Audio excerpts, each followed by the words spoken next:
I'm Jennifer Cotney, Assistant Director of Christian Mix 106, and I'm here to brag on St. Michael's Special School with my friend, Kelly Lavasser. Kelly is a St. Michael special needs mom, just like me, and I'm really excited to have her talking to us today because Kelly has been a huge part of our family's journey as far as becoming part of the St. Michael community. I was just talking about our first time coming here, our very first year, my son starting this new school and making new friends, and she was the first to invite us to participate and socialize outside of the school.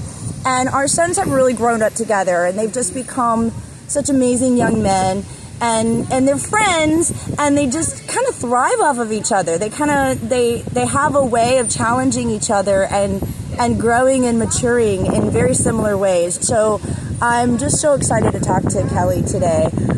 Kelly, I wanted to ask you about your children and specifically about your son, his diagnosis, and how on earth did you discover this amazing school? So Trent has been diagnosed with, he has epilepsy, and he was diagnosed with frontal lobe syndrome when he was young, and autism, ADHD, apraxia of the limbs, apraxia of speech. So our journey has been a little all over the place since he's been little. So I have a daughter who's also a typical child, and I think when I think back of Trent and how it feels to be a special needs mom, I think back of I'm grateful that he was first, because you just don't know what you don't know. And then having a typical child second was like, it kind of blew my mind on, I think it made me work harder for him, not knowing. But how did we find St. Michael's, this fantastic school that we have here? So our journey took us a bunch of different places. We did try the public school system. That really didn't work for us.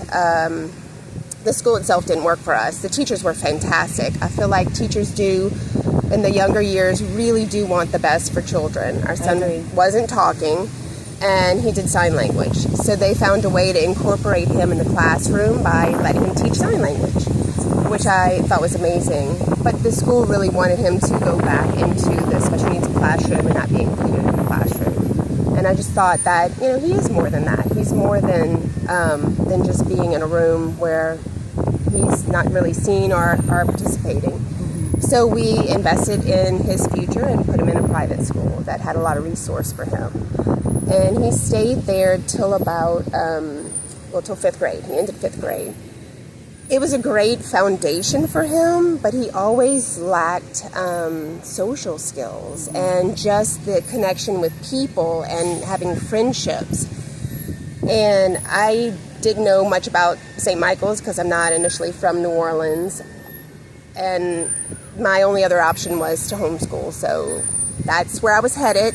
And I thought, what does it hurt? I'll go see it and see what it's about. And it was, it kind of blew my mind a little bit, how calm it was and how engaged and happy the children were.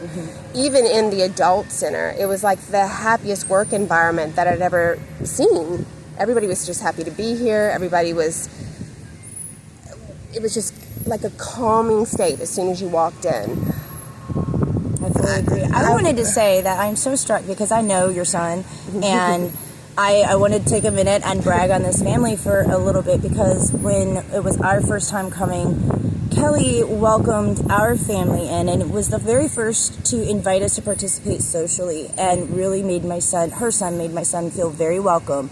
And I'm very thankful for that being our introduction to the St. Michael community, because it really set us up for such a positive experience and great friendships. But also, she talked about the fact that her son was nonverbal and that he communicated with sign language. So it's even more exciting to let you guys know that Trent is the student body president this year. He was voted by his peers.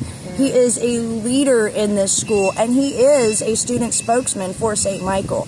So it's amazing to see how much he has grown and matured, and really he's thriving. Yes. And it's so exciting to know that we think about how old our children are. They're graduating and they're 22-ish, and mine is 22. And at this age, 21, same. I think a lot about 10 years ago. We had no idea what to expect for the future. And it's a scary thought when you have a younger child, especially when they're struggling with communication skills. They have these social awkwardness, if you will, and they're just unable to really navigate society the way the rest of us do easily and learn to do in our youth. And so it's a scary thought as a parent, what's going to happen in 10 years. So I love the fact that you're sharing with us, because I hope that we're encouraging other parents, especially with younger children, of just what God can do and just how much He equips some people for serving in this community, specifically a school like St. Michael. When you heard about St. Michael and you first came, what was your impression? I was so used to being involved in a school and finding out like every single thing that he had to do during the day, and then go home and reinforce it, repeat, which I'm sure a lot of other parents do with their kids, because the repetition is really what our kids need. And it was really exhausting. I think when Trent toured it, because I let him have a say, he was impressed that he wasn't going to have homework on the weekends, which I thought was funny, and that was his big seller. And they had this little mini golf thing that he wanted to go play with. But I still wasn't sure in the very beginning if it was a fit for him, because I kept chiming in with his teacher that year, who was a godsend, Miss Barbara, like, what do I need to be doing at home? What do I need to be doing at home? And she said, nothing. We are going to do everything we need to do at school. You do enough at home. And so don't worry about what he's doing at school. We got this. And that just, I still remember how I felt when she said that. I still, it resonated with me, and I still believe that, even at 21. I mean, he was 12 when he started. And it's just been this calming effect on our whole family. And Trent transformed into this person that had a huge personality that he really didn't show much before. He didn't talk until he was 6. And they told us he would never be able to speak on his own, that he would have an augmentative device. And he's talked so much that he does speak for St. Michael's. And he had this whole plan mapped out of how he wanted to play out his school years here at St. Michael's. And they've encouraged him, and they've given him that voice. And so much to where, like, he emails the assistant principal a lot to give her ideas on what improvements that could happen with the student body. And she listens, and she sometimes implements some things and sometimes answers him in a way that is so respectful and just helping his whole him as a person just evolve and to know that his voice is heard and it is important and it is there and he can utilize it. Miss Barbara, when we first got here, I remember her telling me, I think she just sensed that I wasn't sure of what to do because I'd been doing so much. It's such a hands-on thing to do with our kids. It's a strange feeling when you get to be mom and you're used to being mom and teacher, caregiver, and everything. Yeah, and she said, I remember her coming up to me and she said, he's at the right place. He's supposed to be here. And I quit thinking about it after that. I got the chills right now just thinking about it. And because I wasn't sure what that was going to be for his future. And I was telling her a few challenges we're having at our house. When you're in those moments of these big challenges, because puberty was about to hit, and that was interesting. That was fun. And you just don't think of the simple things. And she had these simple solutions. And so she was really a good resource for me. And it just made all the difference. And then he came home every day never wanting to miss school and just happy, and his funny personality just kept blossoming and blossoming and blossoming. He's a comedian. And yeah, He's got sarcasm, and he's got this dry sense of humor. He's extremely intelligent.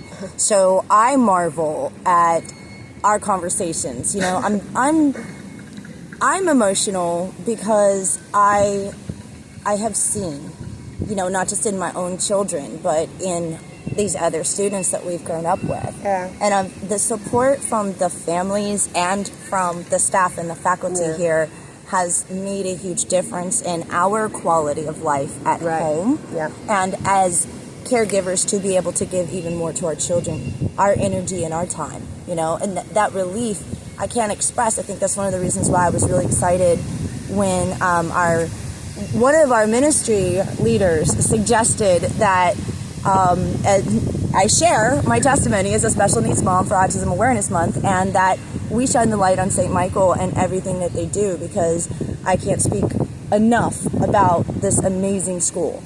They do a lot of social events too that kind of help the parents interact, and I feel like I've learned so much more from other parents on resource that's out there, because I think that's what we lacked a lot when he was younger. And one of the things that they do, as we were watching the vehicles that are pulling up right now, because there's an event happening on campus, is they put our children into situations that allow them to polish their communication skills and to not just be representatives of the school, but to go out there into the community and to really speak about what they're doing here at St. Michael and what they're learning as students. We have a huge involvement with the local community as far as, you know, patrons, individual private patrons, but also we have businesses and we have other corporate sponsors who have really poured in to this school. And it blows my mind to think about how many people love our children and as much as we do, and show up for them all the time and give them these opportunities to shine. Yeah, they give them their time. They let them contribute to the community. They let them be part of the community. And I think that's what's so beautiful about St. Michael's is they celebrate our children instead of, you know, thinking that they're just there. And, you know, everybody has something to give, and they find these little quirks in them, and they just highlight them, and they just let them go show it to the world. And it's a beautiful thing to see, and it's a beautiful thing to see our kids have this confidence in themselves and this ability to do these things that, you know, I didn't think he'd be able to do ever. And it just makes you feel like he has so much potential that you kind of knew or you were hoping for. And it's just another level. I agree. And the thing, you know, we as people of faith is a huge part of their education. Yeah. And so it's that foundation of Christ and that backbone that they're teaching to our children that is reinforcing in ways that we are unable to the validity of Jesus, but they're also setting that example for Christ. They're living it out every single day. And it blows my mind to watch people living in their purpose and serving families like mine, just like this. I don't want to go off, because I did give her some questions to kind of prepare ahead of time. I don't want to go too off topic because I don't want to throw you for a loop. We both get, you know, we're a little nervous because we've never done this before. But we're just a couple of moms bragging on our children and the people who help them become awesome. Yeah. So I want to know, because you do have a child who is graduating and he's going into the adult program, which is designed for career and job placement, career training and job placement.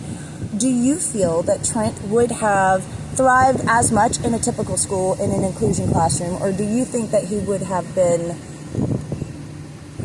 I guess, a little bit more delayed? He definitely would not have thrived in a typical school, because he was there up until 5th grade, and he didn't have a voice, and he didn't stand up for himself, and his funny personality wasn't there.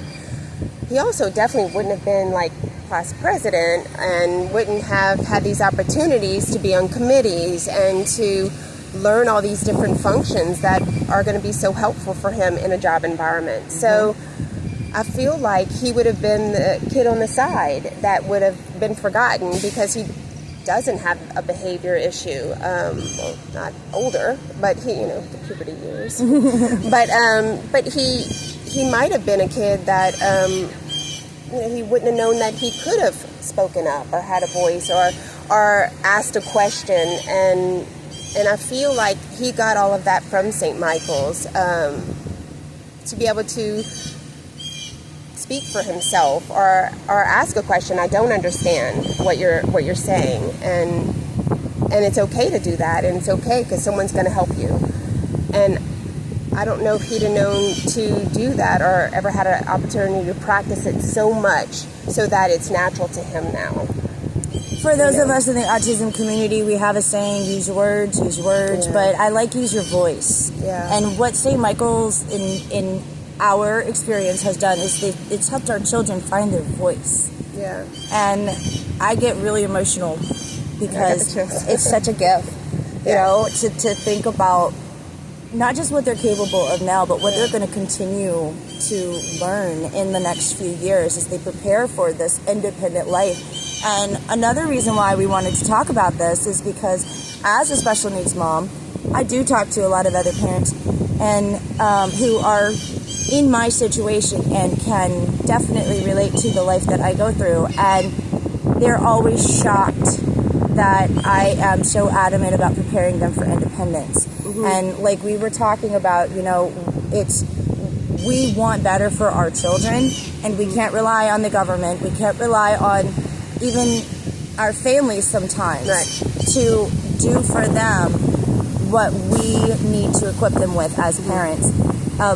School like St. Michael will meet our children where their need is.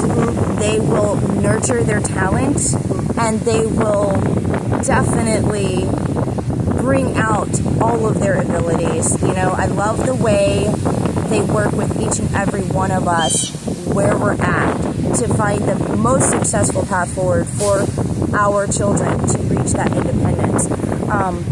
Do you think that is what set St. Michael apart, is preparing for independent life? Absolutely. I honestly had to remind myself, because I was a terrified parent, to let him be too independent that he would get lost in the world. But St. Michael's has really helped him have this wonderful foundation and this sense of confidence. But he's also aware of a lot of things. So he does have...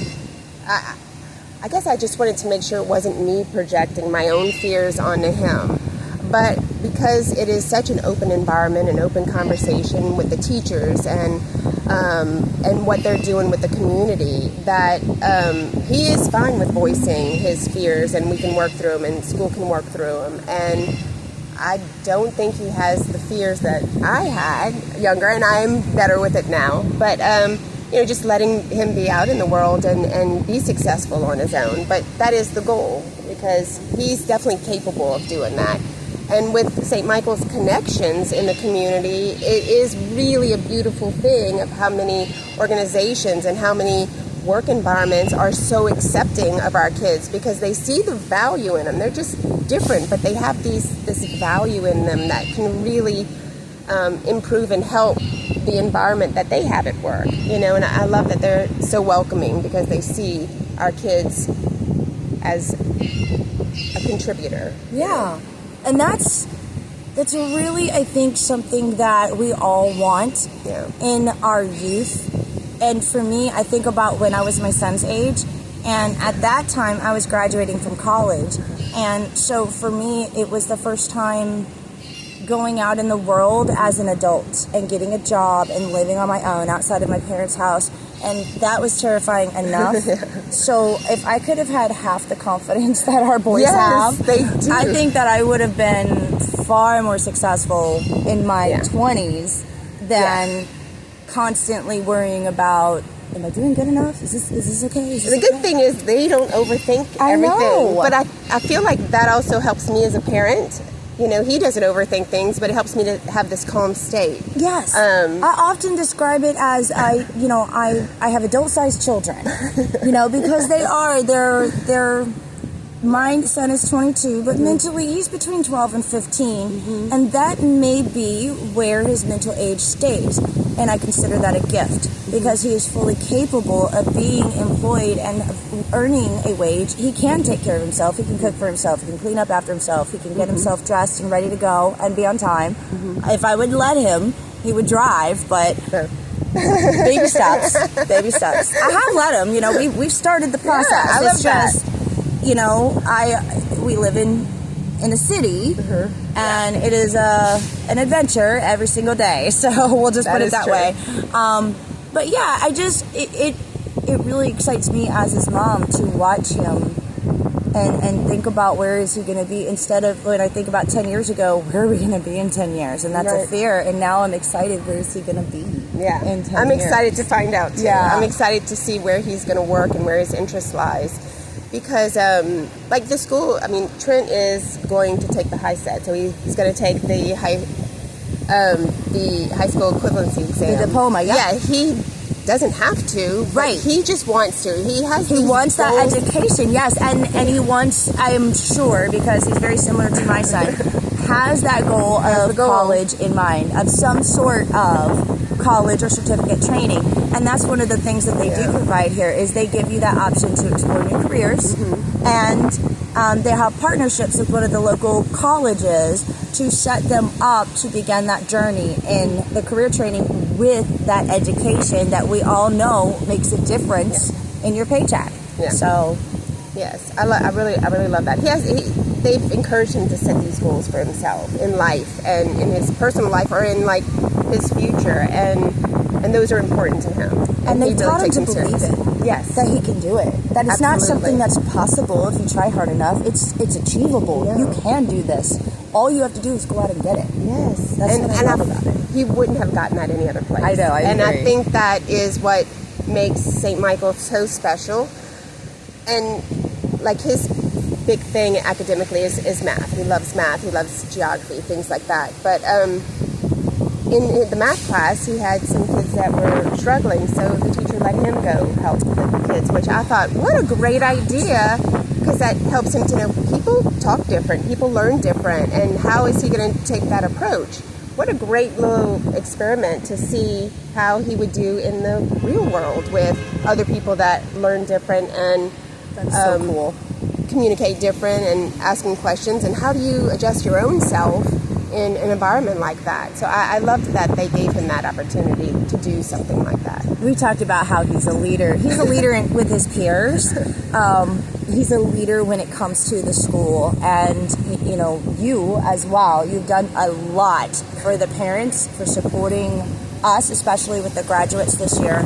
I'm so thankful that we got to meet, and that we got to be friends, and that our sons are friends, and that they get to grow up together, and hopefully they'll get to do some of life together. I think so. I feel like they have a lot of similar interests. So they do, and they're a little bit competitive. So, and I think that's really sharpened both of their skills, because they have, they have a goal now to, well, you know, I got to be number one. And even though there's no real competition as far as these children, there's no rank or anything like that. But to see the desire to work a little harder and to learn a little bit more. When my son came to me and said, I don't want the regular certificate, I want a diploma. I want an education. And he studies hard for it. He's proven that he wants it, and he's going to get it. And I just love the fact that they give them that opportunity. And they have helped our kids to love learning. They have. You know, like that's what Trent does. And on their own, in their own time. Yes. They're like, we're not helping them. I know. Thank you to the internet. I will even say, like, how does he know that? And he will say sometimes, how did I know that answer? Because we do Jeopardy at our house, and sometimes I don't even understand the question, which I am embarrassed to admit, but he will get the answer, and I'm just like, wait, what? How does he know that? But he just loves learning, and I feel like St. Michael's has definitely instilled that in him, and has just so many things that they've done that's just amazing, that I wish everybody had a school that just highlighted and individualized the child till the end. Yes. You know, they have schools that have individualized programs, but it's not. It has a cutoff time. Right. And not St. Michael's. It's to the end. Mm-hmm. You know. And that the level of support extends to the families as well. The resources that they provide for us, and it's just been a real big difference maker. Mm-hmm. I do wonder, though, do you have any advice for other special needs families who do not have a St. Michael type program, besides moving here, like we did? What could you offer to them, or what would you suggest that they do? Where would we start? I would say to take your child out of the house and get them involved in the community. Because you will find this family of parents and this family of in the community that will support your child and you won't feel so alone, because you can share those little achievements that your child is doing with someone else who's also getting those tiny little things that don't seem like a big deal to a regular parent, but to a special needs mom or dad or a family member. They know that tiny little thing is huge, and they will marvel with you and they will marvel with your child and encourage them to keep going. So find that community and find those family members and those children so you can build this foundation for your child and for yourself. And I feel like that is what will help. I love how you said get out of the house, because you know you're gonna find people like you and families like yours. You're gonna find us in church. You're gonna find us involved in athletic organizations, because there are special needs teams out there. And you know, you could even just go straight to the top and go to Special Olympics. I know that there are Special Olympics organizations in every city and every state, so you can start there. But I love the fact that you said get out of the house, because that's really how we begin to equip our children to take on the world, as we take them out into it. Yes. And I think it's a little bit more of a challenge for us raising children in a city, but at the same time, I've come to see it as a gift, because they have an awareness of safety and danger. They have, they're not as distracted by the pace of being in a city. Yeah. So, you know, to the point where when we go visit family, they're just like, wow, everything's so quiet and slow, and I could really relax here. You know, but I think that being in a city and helping to equip children like ours, it really has been huge to have access to other special needs families. If you are not in the New Orleans area, now St. Michael does service Southeast Louisiana, so you do not have to live in Orleans Parish in order to be able to attend this school. But it is a commute. We all know how our traffic is. So I know that there's League of Angels in St. Bernard Parish, which is directly south of us, and I've actually spent some time talking with them and meeting with them, and they are an adult-centered program, actually all ages, but it's an athletics organization, and they're local, but there may be something like that in your community. So I encourage you to take advantage of social media. Ask your friends. Maybe even try attending a new church. You never know what you're going to find when you walk through that door. Who are you going to meet? That's right. That can give you that information. And the final thing is the whole purpose of all of this and bragging on St. Michael is that it is their annual giving campaign, and it's their time of year where they raise money for families just like ours to help offset the expense of tuition so that they can continue to provide this excellent education for our children. And I found out that this year, with the rising cost of all the expenses, we all know about inflation, I found out that this year it actually is around $12,500 to educate our children, and I can tell you that we take advantage of some of the scholarship opportunities that are available. On top of what I think tuition. Right. And they do their best to offset, even because we do have that leftover expense, and they do their best to offset with fundraising events all year long, and any opportunity that they can to take some of that burden off of us, but to continue to provide that excellent quality that we are used to and our children have come to really, really, really depend upon. So if you feel led to support St. Michael's Special School, you can find a link either in the description on this YouTube channel, or you can go to the front page of Christian Mix 106 and you can click the link there. It'll take you directly to St. Michael and you can give directly to them. Thank you so much for joining us. Thank you, Kelly. Thank you for having me. Bye.